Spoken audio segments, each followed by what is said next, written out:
This video is sponsored by Card Kingdom. You can visit their store by using my referral link in the description below.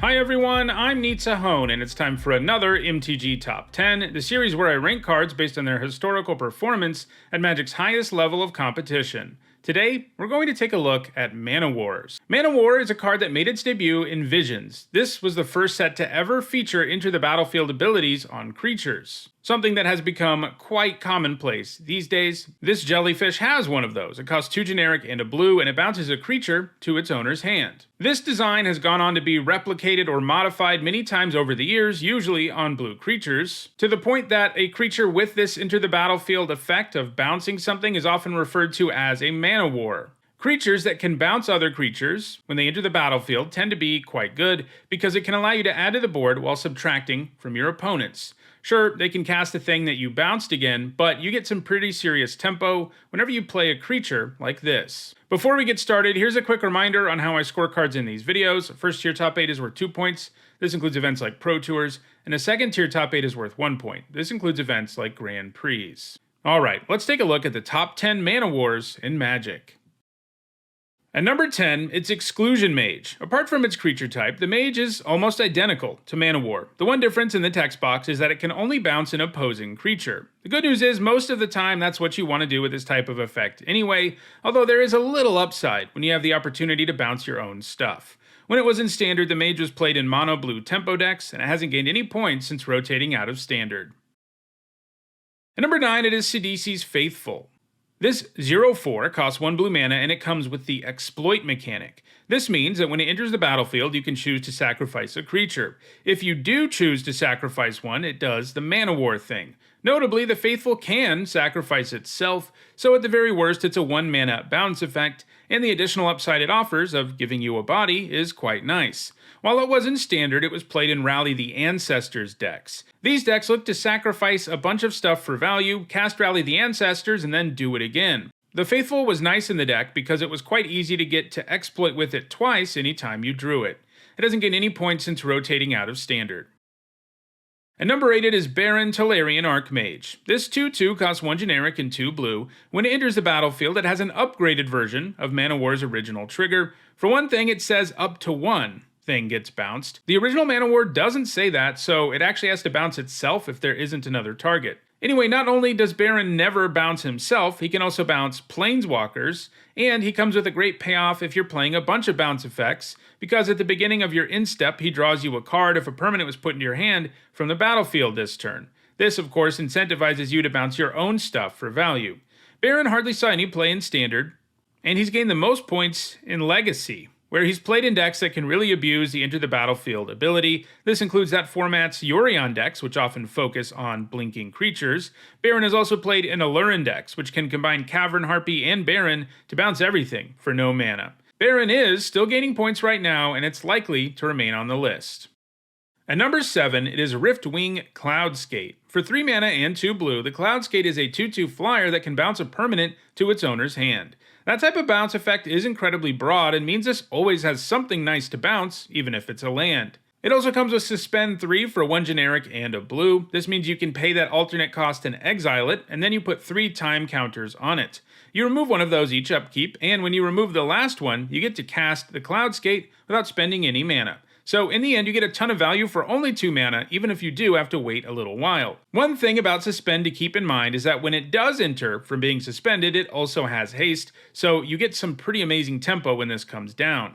In Block Constructed, it was played in blue-green aggro and control decks, and in Standard, it was played in more graveyard-oriented decks that used Makeshift Mannequin or Revelark. Those decks both treat their graveyard as a toolbox of sorts, with the intention of rebuying into the battlefield abilities like the Cloudskates. It hasn't gained any points since rotating out of Standard. At number 6, it's Manowar itself. For 2 generic and a blue, it's a 2/2 that bounces a creature to its owner's hand when it enters the battlefield. It saw some significant play in both Block Constructed and Standard. In both formats, it's slotted into creature-based decks as well as control decks. Aggro decks like the Manowar because it can bounce a blocker out of the way, and control decks like the Manowar because it often lets you slow down your opponent significantly while putting a useful blocker in the way.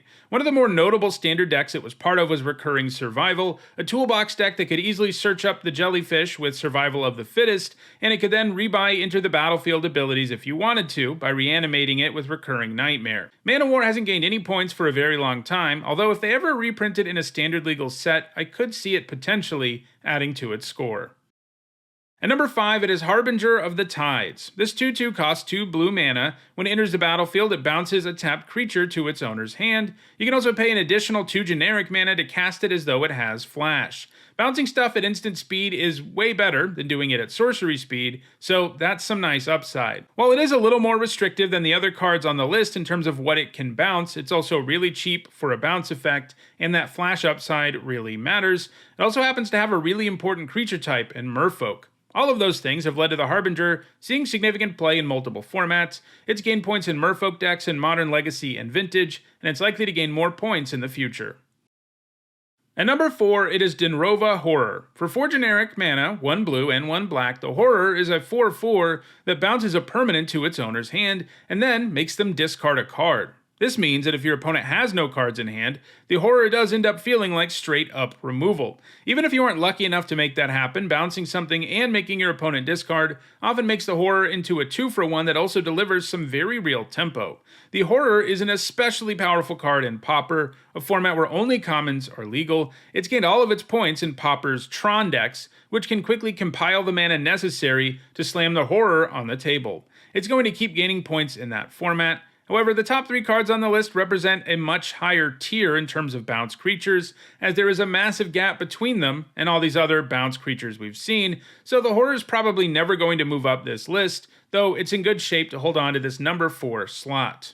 At number 3, it is Venser, Shaper Savant. He's a 4-mana 2/2 with flash, and when he enters the battlefield, you can bounce a permanent or spell to its owner's hand. The fact he can interact with cards on the stack is pretty great, and can be especially useful against spells that would normally be uncounterable. Venser has gained points in every single format he's ever been legal in, apart from Vintage, usually appearing in control decks.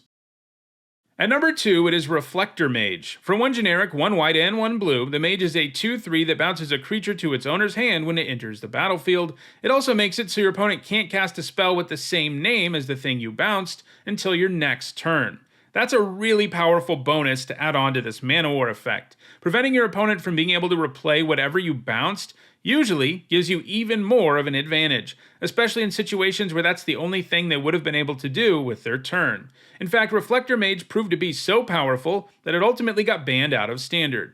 While it was legal there, it was played in a wide variety of decks, including Collected Company decks, which could hit the Mage at instant speed, making this effect even more powerful. It's found a lot of success in modern human decks too, which use Ether Vial, another way to put Reflector Mage into play at instant speed. It also sees sporadic play in the Eternal formats where it often appears in human decks. Reflector Mage is going to keep on gaining points, but I don't think it's ever going to catch the number 1 card, which is Brazen Borrower. I think my including this on this list is going to upset some people because, unlike everything on the list, it doesn't actually have an Enter the Battlefield ability. However, the way the Borrower usually plays feels close enough to the same sort of effect. It costs 1 generic and 2 blue, and it's a 3/1 flyer with flash that can only block flyers. It also comes with an adventure called Petty Theft, an instant which costs 1 generic and a blue and bounces a non-land permanent. Once you cast the adventure side of the card, you exile it, and then you can choose to cast the Borrower at any time thereafter from exile. So oftentimes this feels like a 5-mana 3/1 that bounces a non-land permanent when it enters the battlefield, and it has far more flexibility than that too. Basically, it allows you to disrupt your opponent while adding a threatening flyer to the board. It's been played pretty much everywhere, and it's going to keep on gaining points in the future, and is fairly likely to remain number 1 on this list. So those are the top 10 Mana Wars in Magic. If you enjoyed this video, do me a favor and like it and share it so that others can enjoy it too. If you want to make sure you catch future content, don't forget to subscribe. If you want to catch up on past content, you should see some playlists on your screen shortly. And if you want to go the extra mile in supporting me and the channel, you can do that by becoming a channel member or a patron. You can find ways to do those things in the description. Thanks for watching.